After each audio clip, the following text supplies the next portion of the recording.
Olá e bem-vindos. Vamos direto ao assunto. O que é que, no fundo, faz com que uma sociedade seja feliz e estável? Hoje vamos explorar um texto que nos dá uma resposta bastante direta e, para muitos, talvez até polémica: a fé. Mas não só como uma coisa pessoal, não. Aqui, a fé é vista como o pilar que segura toda a moralidade e a própria ordem social. Vamos lá ver como é que este argumento se desenvolve.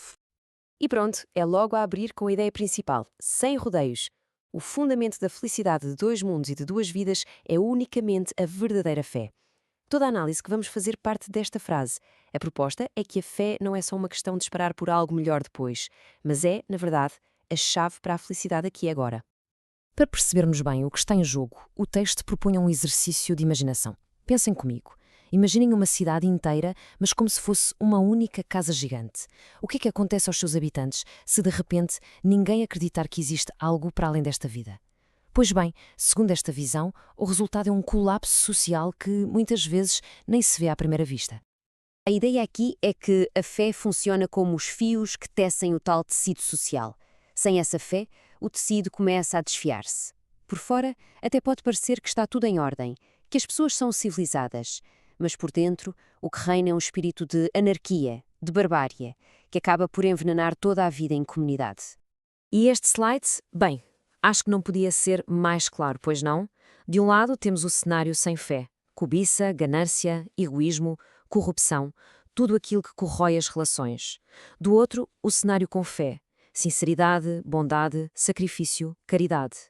O ponto-chave aqui é que, para o autor, isto não são apenas traços de personalidade, são consequências diretas da presença ou da ausência desta crença fundamental.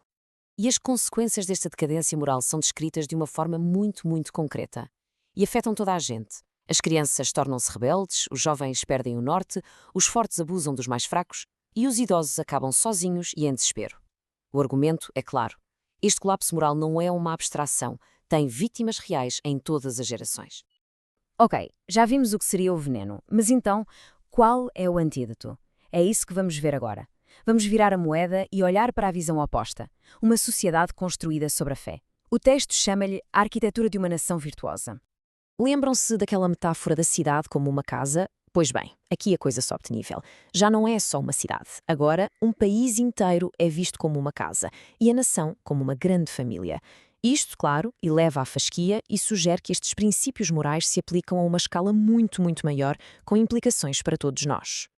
E, na prática, o que é que isto significa? Que frutos é que esta fé dá no dia a dia? O texto diz que os resultados são imediatos e bem visíveis. O respeito passa a ser sincero, a misericórdia é genuína, a amizade é desinteressada. O argumento é que a verdadeira moralidade social não se impõe com leis, tem de vir de dentro de uma convicção partilhada. Até agora, falámos muito da sociedade como um todo, certo? Mas agora a análise muda o foco para o plano individual. Aqui, a fé é quase personificada. Torna-se uma voz ativa que fala diretamente a cada pessoa em cada fase da vida, para dar orientação e um sentido. Para as crianças, a mensagem é de esperança e ao mesmo tempo de disciplina. A promessa do paraíso não é só uma história bonita, é apresentada como uma bússola moral que lhes dá a paz e as ajuda a distinguir o bem do mal desde cedo. Para a juventude, o tom muda, torna-se um aviso. A ideia de que o inferno existe funciona aqui como um travão, digamos assim, uma chamada à razão contra os impulsos mais selvagens da idade, alertando para as consequências dos atos. E para quem tem poder? Para os opressoras? A mensagem é de que a justiça chega sempre. A crença num castigo divino é aqui vista como a única força que consegue fazer com que quem está acima da lei dos homens se curve perante uma justiça maior. Ninguém escapa. Por fim, para os mais velhos, a fé oferece consolo e um propósito renovado. A dor da perda e da solidão é transformada na esperança de uma felicidade eterna. Em vez de desespero, dá-lhes um objetivo pelo qual lutar até ao fim. Muito bem, já vimos o contraste entre uma sociedade com e sem fé, já ouvimos as mensagens para cada idade. Então, qual é a grande conclusão? Onde é que tudo isto nos leva? Qual é a ideia fundamental que o texto quer passar? E a ideia central é esta. A fé, nesta perspectiva, tem um papel duplo, mas igualmente essencial. Por um lado, é o pilar que segura a ordem social, a comunidade. E, ao mesmo tempo, é a âncora que dá consolo, propósito e força a cada um de nós individualmente. E tudo isto, claro, desemboca numa pergunta final. Uma pergunta talvez mais relevante hoje do que nunca.